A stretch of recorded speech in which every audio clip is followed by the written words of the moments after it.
Hey everyone, and welcome back to the channel, where today we'll be playing Into the Woods, the Battle of Shiloh from GMT Games, part of the Great Battles of the American Civil War series. We're going to be playing Scenario 2, Sound the Long Roll. It's cool because it's on the smaller map sheet, so rather than having to pull out the whole big map sheet, they give you this smaller one centered around Spain's Field and the Union 6th Division under Prentiss. Early in the day. It's the 8 a.m. and 9 a.m. turn from April 6th. And so basically what's happening is we have Hindman's division with Shaver and Woods brigades attacking in the Peabody's brigade. And then Miller's brigade is back here around Spain's Field. And then over here we have Withers' division with Chalmers and Gladden kind of attacking down the Corinth Road. Chalmers' brigade is kind of sent on a wild goose chase around Locust Grove Creek, I think it is. So they have to kind of figure themselves out. But down here we have a couple of disordered units, because right before this I think Peabody's regiments fired into the flank of Shaver and Woods' regiments. I think that's what the scenario introduction says.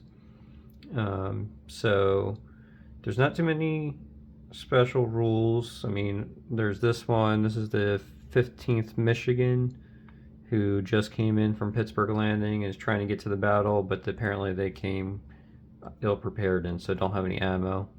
And there's a chance on the 9 a.m. turn that they just kind of skedaddle back to the landing to pick up ammo.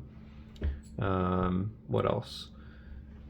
I think that's about the... Johnson can't use his special abilities.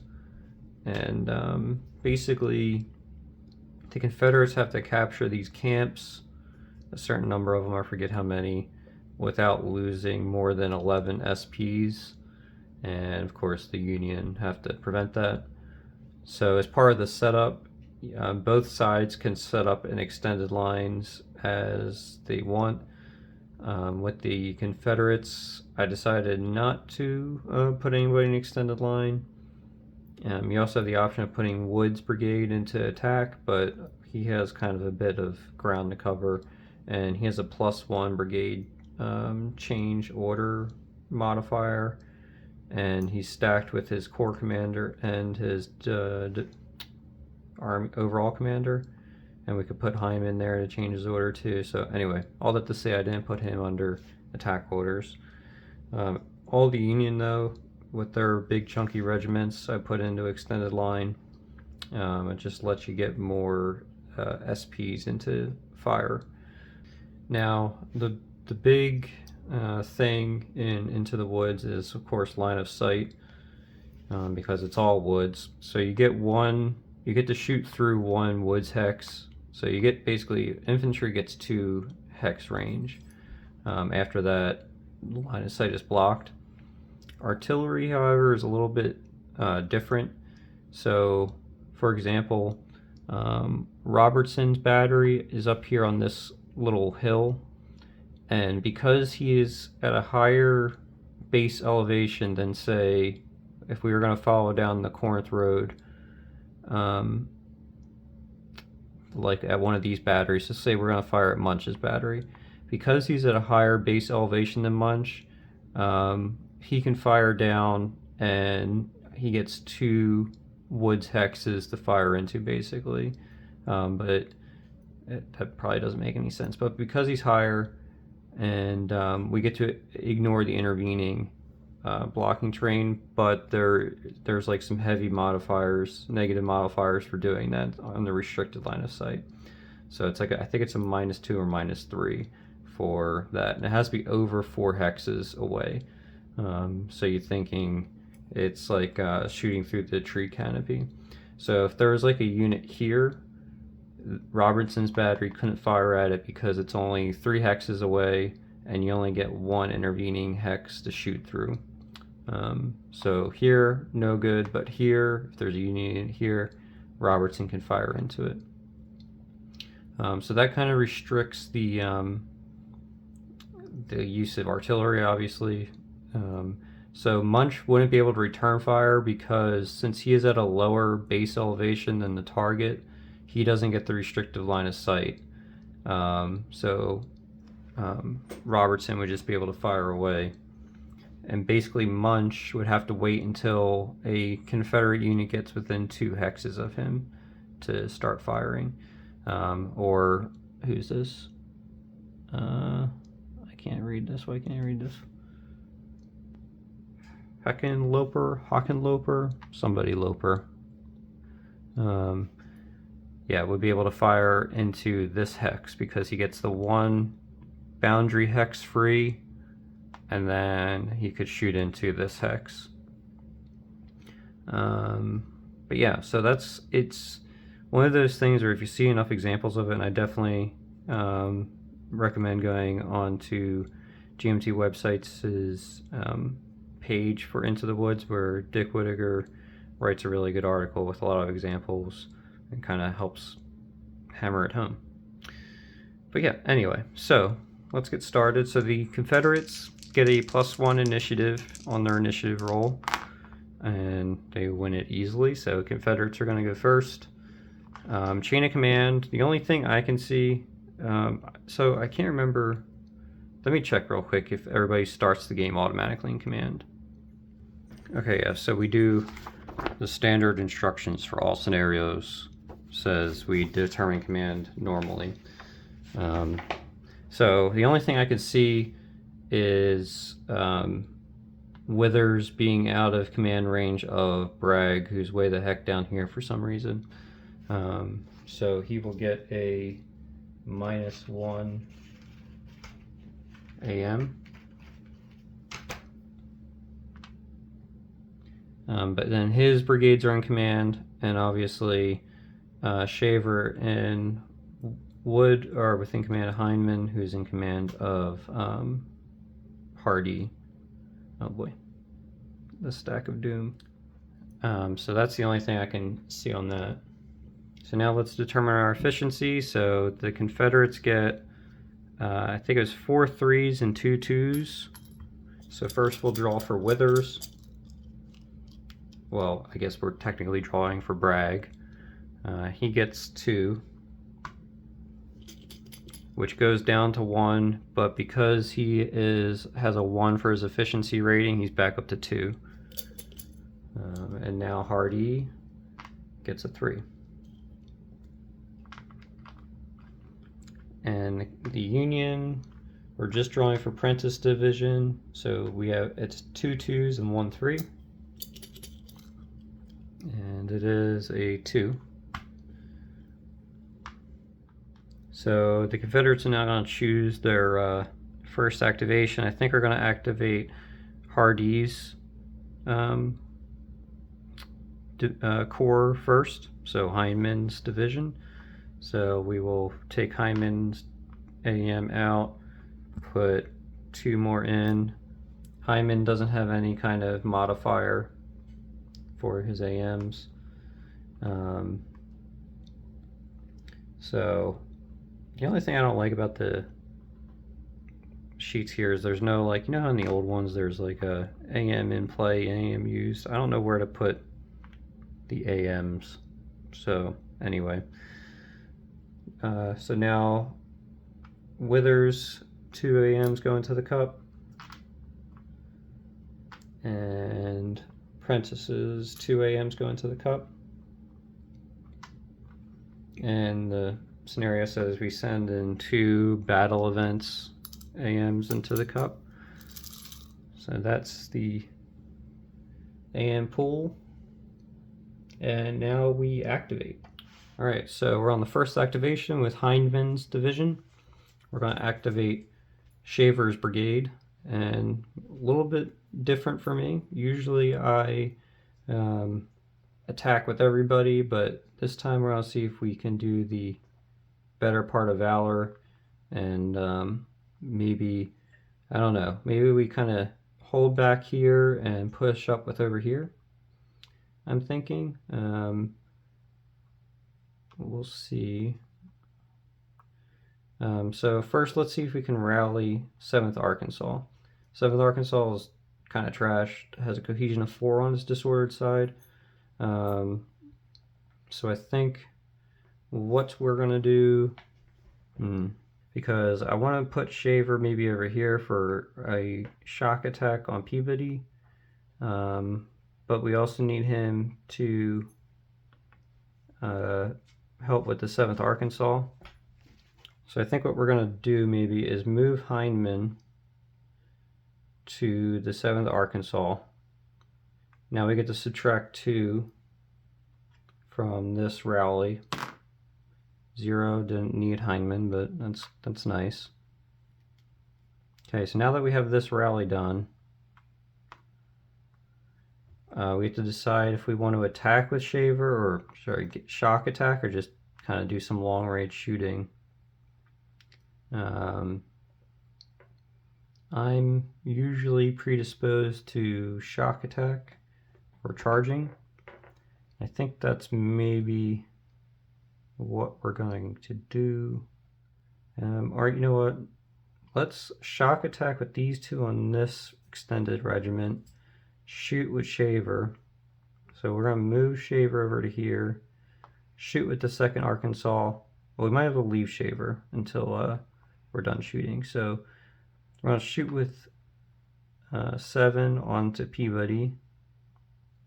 So we're at a range of 2 with muskets. This isn't really going to be terribly great odds. Range of 2 with muskets is a -1. -1 for the woods. And so we're -2 on the 7. A 1 is D -2. So with the union for all scenarios and into the woods, you add 1 to cohesion checks.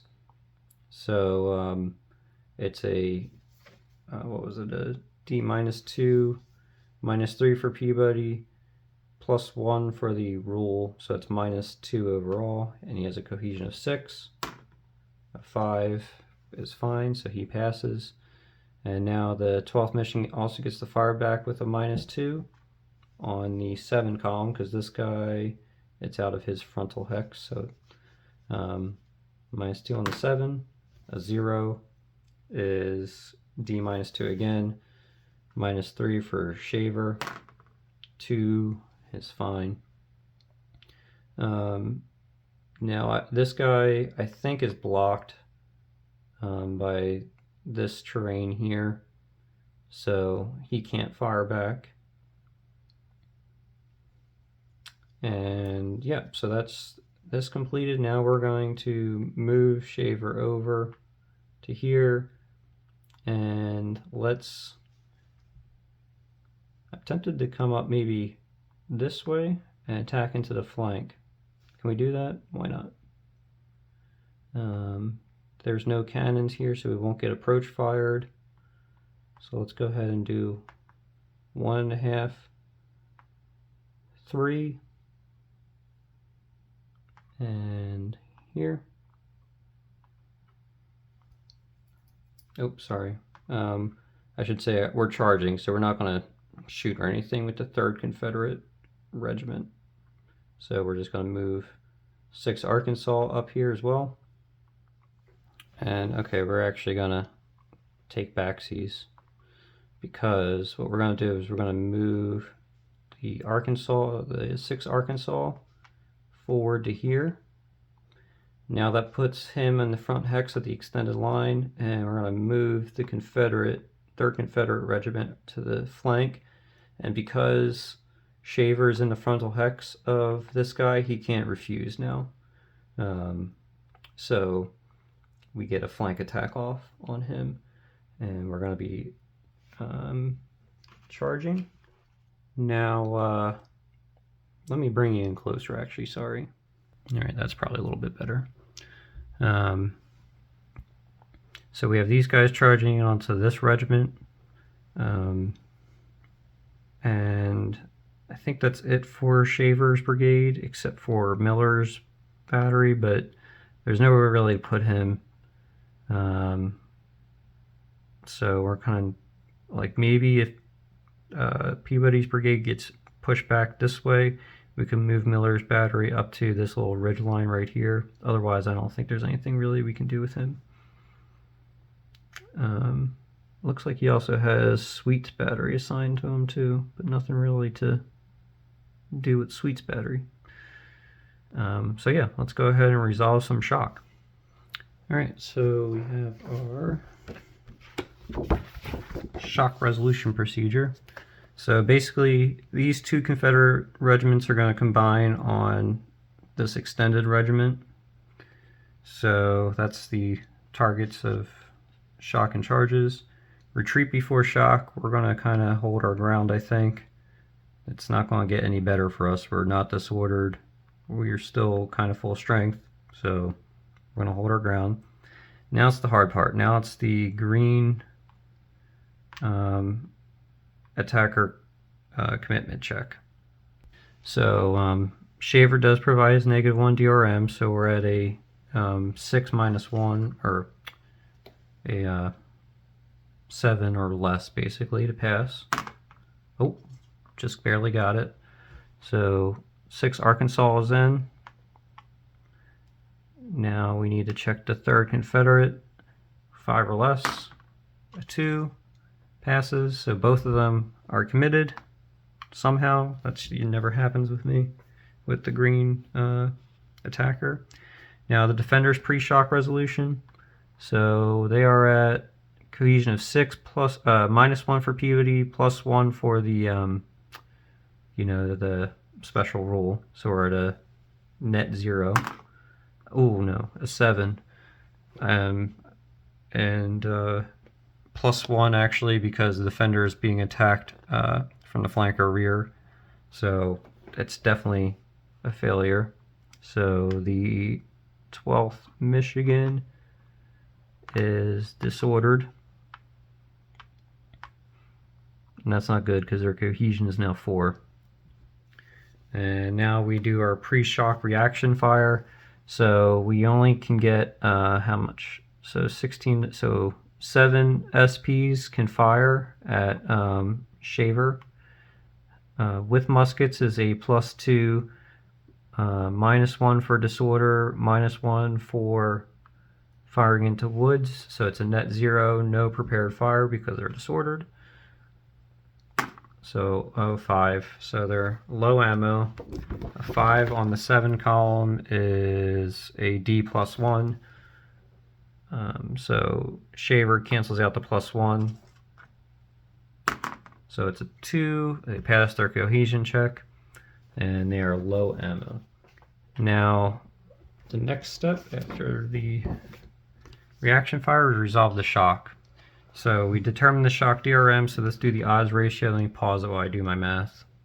Alright, before getting into that though, these guys can do pre-shock fire as well at the 3rd Confederate, so maybe that's why we shouldn't have gone that way. But let's see. So unfortunately, looks like everybody, at least these 3 hexes are in the frontal hex of this guy. So first let's do the 21st Missouri. They have 12.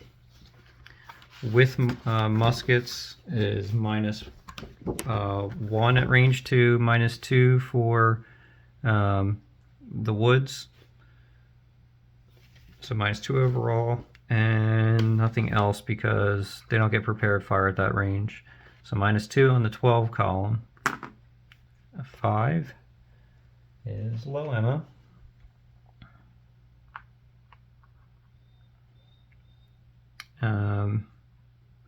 -2 is a 3 on the 12, is D +1, so 4 +1 is 5, so 3rd Confederate passes. And now half of this, so that's 8, because the 9 would go on the counter. So 7 from here with muskets, it's again -2. Oh, that's a better roll. A 7 on the 7 column is automatic disorder. Oh, there it is. Automatic disorder. So that helps. because on the shock DRMs, so it's a 16 to 16. Defender disorder for +1. We're charging for +2. Attacker disorder to -1, so we're at a +1. But then the big one, front and flank is a +4, so we're +5 overall on this shock resolution. Is a 9, and the 9 is defender retreats 1 hex, then disorders, plus attacker must continue shock. So we must continue shock because we charged. So defender retreats 1 hex and then disorders, so we'll retreat this way. And then we're disordered, but since we're already disordered, second disorder from shock is the dreaded route roll. So Peabody negates the +1 for the special rule, so we're at a 4. And if we pass, we lose 1 SP and retreat 1 to 2 hexes. If we fail, we route. And we failed with flying colors. So the 12th Michigan and its entire 16 strength points routes.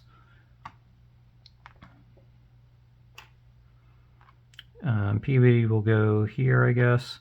Now these 2 units have to roll for disorder because they're next to a routed unit. So 25th Missouri has a cohesion of 7 + 1. 4 passes, so they're good. And now the 21st Missouri, stack with Peabody negates the negative or the positive modifier. A 7 fails, so they are disordered.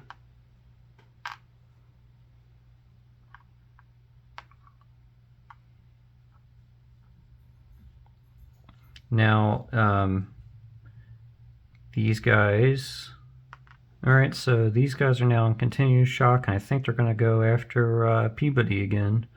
So they get to move 2. So, sorry, Shaver and the Arkansasians should have moved into the vacated hex. The 3rd Confederate can't join them because of stacking. So now the Arkansasians are going to move here. 3rd Confederate is going to move here. And now we have our continued shock. And we go back to, so is this guy disordered? It is, that's not good. But I doubt the 3rd Confederate's going to be able to pass its green check. But let's try it. So we're just attacking this regiment here, extended. Retreat before shock, no, because we're disordered, we're going to route. Green attacker commitment, so 3rd Confederate, 3 or less. 7, so he's out. And now 6 Arkansas, we have a -1 from Shaver. 0, so he's good. So this guy's in, 3rd Confederate's out. But now we have the Defender pre-shock cohesion test. So we have to pass the straight die roll again. Peabody cancels out the scenario modifier, so we have a 4. Oh no, another 9. I think that's how it was. I'll have to double check, of course. So the 9, they fail, they route. So Peabody just kind of scoots over here. 21st Missouri routes. Extended line goes away, we don't need that anymore. Now these guys check with a 6 + 1. 6 + 1 is disordered. Peabody will jump onto them. Low ammo comes off. And there's nobody else adjacent. So now, I believe we may, let me double check. I don't know if we have to or we may enter that hex. Okay, yeah, so it's a must. So we're just going to advance Shaver, advance here. We can change facing one vertex. So we'll go ahead and do this. And yeah, that was pretty devastating, I think. I guess, who's this? Well, shoot. 16th Wisconsin, should they? I guess we will try to refuse. I think if we fail the refusal, we just lose an SP, and that's like the least of our worries. Oh, nope. If we fail, we route.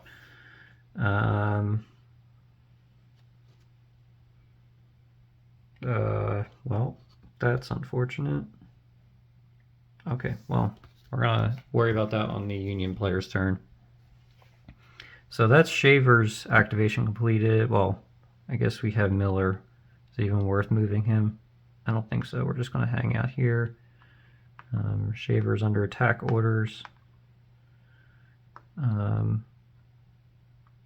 rest of his brigade is going to be out of command, it looks like, next turn, unless we fix this. Kind of annoying that these guys are just kind of blocking up the road and this area. He's kind of way out there on his own. Anyway, so let's go ahead and activate Woods. Or is it Wood? Is it plural? No, just Wood. So first we're going to rally the 55th Tennessee. We have -4 for Johnston, -3 for, so it's a -8 because we have all these leaders stacked here. I'm pretty sure it stacks. So a 2 passes it even without the leaders. Same thing with the 3rd Mississippi. Another 2, they pass no problem. The rest of Wood's brigade now activates. And we're under advance orders, luckily, so we could kind of move. So let me move everybody and bring it back to show you what it looks like, because don't want to show you me counting. Okay, sorry, I didn't realize I was off camera or off the screen. But basically, Wood's brigade just moves up within 2 of the, it was this 25th Missouri. And Hardy kind of moved up. I think he's still going to be out of range of Shaver, which is unfortunate. But we have 2 more activations, I believe, to figure that out. So we're good. So down here we also have the Georgia Dragoons. I guess we'll just move them up. We don't really have anything to do with them. And same thing with Harper's Battery. Don't know what to do with them, so we'll just move him up a couple of hexes. Get him in the Conga line down here. And so that concludes Heineman's activation. And now we're going to go dig for another AM. Who is it going to be? It is Heineman again. All right, so kind of more of the same, it looks like. I think Shaver is going to want to, I don't know that we want to poke the Hornet. We can let Gladden come in here and take on the rest of the Peabody, I think. I think Shaver will need to see if he can get back with these guys back here. So, first things first, let's just go ahead and see if we can maybe get a, So Wood's not in attack, so even if we get a brigade coordination, he can't help on this shock attack, so we're just going to go ahead and go in with the 7th Arkansas and the 2nd Arkansas, and we're going to go, I think, this way, obliquely, and there's no way to get on the flank. I don't think we don't have enough MPs to get on the flank, so we just have our shock charges. Heineman we're just going to leave on this hex here. Now, actually, can Shaver get back here? Let me check the movement for leaders here. Okay, Shaver can move back to join this shock attack. We are leaving the 3rd Confederate out here hanging out to dry, unfortunately. Oh, we forgot to make him disordered. So actually we're going to leave. Okay, so Shaver will be able to move out here. But we need to rally these guys. So I think we have to rally these guys so they don't get routed by like some return fire or something. Something weird going on here. So let's go ahead and move Shaver up to here. Oh, shoot, I don't know. They're both pretty bad. Sorry if you can hear my cat noshing on something. Anyway, so okay, we're gonna do it. We're gonna try rolling Shaver, his brigade or his regiment first. A 1. Okay, good. So they pass at least. This Mississippi regiment or Arkansas regiment, sorry, passes. So they're at least in good order. I don't think it's worth trying to rally 3rd Confederate with such a low cohesion. And I don't know. I have to look it up, and I don't think I'm going to, but I can't remember if, since we use Shaver to rally here, I don't think we can move him to get back to here. So we're just not going to move him for that reason. If I'm wrong, let me know in the comments. So yeah, now we just go ahead and resolve this shock. So let's get our chart out, or our handy dandy help thing.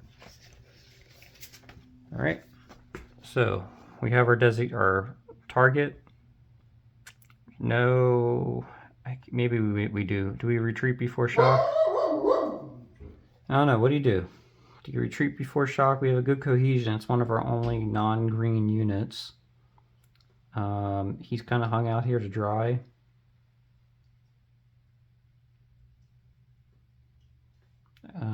I think we do, because there's just too much going on here. So let's go ahead and retreat before shock. Okay, so we retreat 1 hex. We're going to go down the road. And now these guys move in.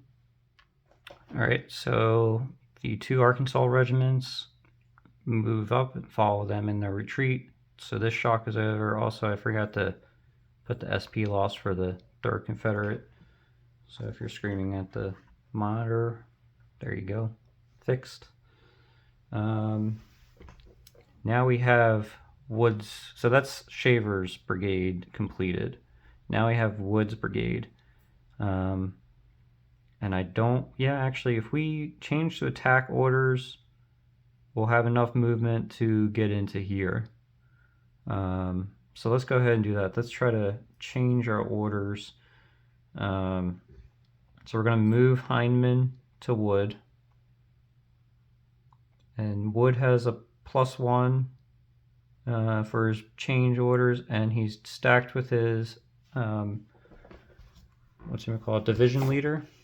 So we go to the brigade orders change, stacked with his division leader, +1, +2 for brigade orders change, brigadier orders change value. I guess we could, well, no, we're not stacked with Johnston anymore, and we can't move him until the end of the turn. So it's just +2. 6 + 2 is 8, so it's over, so we can change. So we change to attack orders, and now we just move in with these Tennessee regiments, it looks like. So let's go ahead and move 1, 2. Yep, 1, 2, yeah. So 1, 2, and we are charging, because that's what I like to do, especially with rifles. Wood with his stack of Arkansas, and yeah, 2 Arkansas regiments. It's gonna go, or do we wait? Hold up, we might want to put the yeah, actually we're gonna move this Tennessee and Alabama regiment 1, 2 here. Wood is gonna go with them, and then these 2 Arkansas, well, 1 Arkansas, 9th Arkansas Battalion, and then another Arkansas regiment are just gonna kind of move up and support. Hyman's gonna stay back here, which unfortunately means Or, well, we have another activation, so hopefully we can clean that up. So we have this shock attack now, and we go to the shock table, or the shock resolution. So we have designated. Do we do a retreat before shock? I think we might. All right, so yeah, I think we just keep on retreating.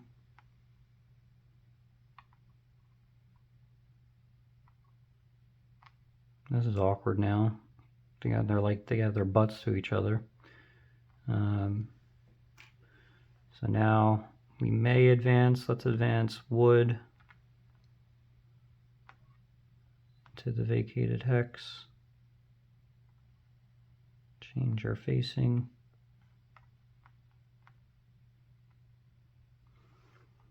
And now we have some artillery. Oh, this should move with shavers.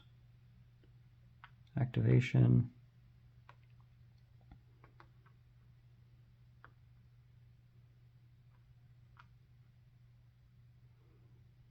And oops, forgot these guys. The stack will just move here. All right, so that is Wood's brigade completed, and also Hindman's division, and therefore Hardy's corps is done. So that's that activation. I think I'm going to cut it there, just because it's probably a lot after I edit it. And yeah, so that's 2 activations done at 8 a.m. turn. As you see, we're already kind of crushing Peabody's brigade.